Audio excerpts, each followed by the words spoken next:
eu acabei de ouvir o discurso do senhor Bolsonaro na Avenida Paulista. E antes dele, o pastor Malafaia. Todo mundo sabe que Bolsonaro é alvo hoje de investigação sobre a tentativa de golpe, a abolição do Estado Democrático de Direito, a abolição violenta, e tem muitas provas, a começar pela fala dele próprio num vídeo de uma reunião ministerial onde ele próprio conspira contra a democracia brasileira e contra as eleições. E ele, sob alvo de investigação, movimenta uma galera para Paulista. Foi um ato grande, é fato, foi um ato com pessoas do Brasil inteiro, não apenas de São Paulo, é bom que se diga, financiado, e ficou claro durante esse período, financiado por quem? Muitos ônibus que chegaram de vários estados do país para essa manifestação. Muitos evangélicos, segundo pesquisa feita por pessoas que lá passaram, atravessaram, pesquisando a presença, né? E por isso esses ônibus foram muito lotados para a Avenida Paulista. Mas o que chama a atenção é que no momento que ele está acuado, ele busca essa imagem para dizer que tem força. O importante é que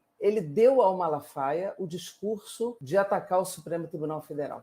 Malafaia atacou Alexandre de Moraes, atacou o ministro Barroso, presidente do tribunal, atacou o Poder Judiciário e colocou o discurso no âmbito da perseguição política. E Bolsonaro, quando entra, faz igual, né? Ele faz igual. Ele entra com o discurso da vítima iluminada pelo universo, que falou 4 anos antes que seria presidente e foi, mas uma vítima, uma criança criada num município pequeno, que cresceu, falou no final do pai. Ou seja, ele fez uma trajetória pessoal humilde, uma pessoa iluminada para chegar à presidência.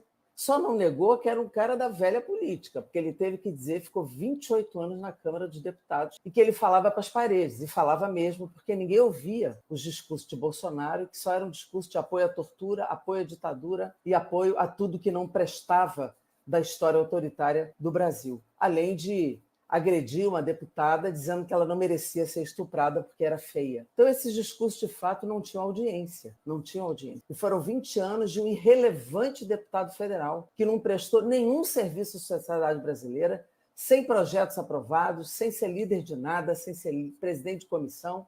Era um deputado absolutamente irrelevante. Então, ele faz um discurso medido, absolutamente defensivo, recuado, mas com muitos erros políticos, e um deles eu quero destacar aqui. Ele admite a minuta do estado de sítio, e dizendo que estado de sítio é constitucional. Um segundo grande erro político que ele comete é sequer citar a eleição. Ele diz, aquilo que aconteceu em outubro de 22, aquilo, senhor Bolsonaro, que aconteceu em outubro de 2022, foi a soberania do voto popular, que escolheu a democracia e não a sua política. O terceiro erro político que ele faz, grande, é pedir anistia para golpistas. Ele pede anistia falando que eram pobres coitados aqueles que invadiram o Congresso, o Supremo e o Planalto, que eram os golpistas seguidores dele, eram pessoas articuladas, estimuladas por ele, com lideranças de militares e outros que lá estavam articulados pelo seu grupo, incentivados e planejadamente colocados para aquela invasão. Portanto, quando ele pede anistia para golpistas, ele se identifica com esses golpistas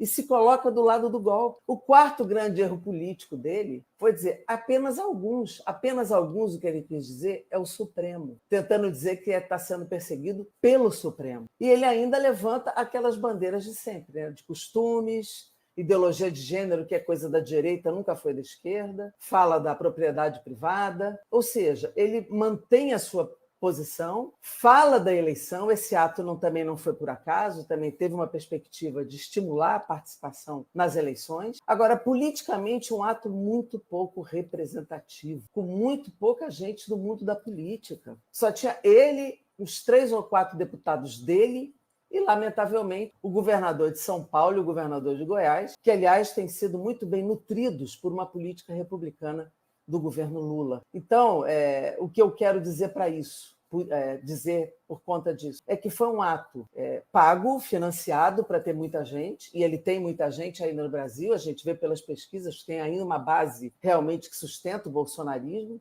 por uma comunicação milionária e profissionalmente construída, né, que os joga para uma argumentação e para uma realidade que não é a realidade. Ele disse que o Brasil, no período dele, cresceu e que agora nós não crescemos. Ou seja, ele inverte os dados, ele continua mentindo para poder manter uma base eleitoral, principalmente, embaixo dele.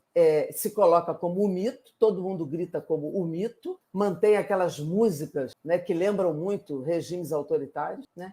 E quando Malafaia canta o hino da bandeira, é lamentável, porque eles não representam nem de perto a luta do povo brasileiro por liberdade, por democracia, quando ele diz ou deixar a pátria livre ou morrer pelo Brasil. Isso é um hino que não pode estar na boca dos fascistas, dos autoritários e dos golpistas. E quero aqui reafirmar que nós não aceitamos anistia para esses golpistas. Quem acha que aqueles pobres coitados que estão lá merecem anistia é exatamente quem não respeita o valor da democracia. Portanto, Bolsonaro se mantém na mentira, se mantém dentro do campo golpista, quando ele admite a minuta e defende a anistia para aqueles golpistas. Ele continua atacando o judiciário, mesmo sem dizer, porque bota um parceiro para fazer abertamente essa agressão. Portanto, esse ato continua sendo uma afronta à democracia, porque esse ato é contra a investigação, é contra a investigação do golpe, quando se faz um ato desse. Portanto, é um ato que afronta a democracia. Foi o pior discurso que eu já vi o Bolsonaro fazer. Ele não sabia concatenar A com B. Aliás, isso é uma marca dele, mas hoje ainda foi pior, né?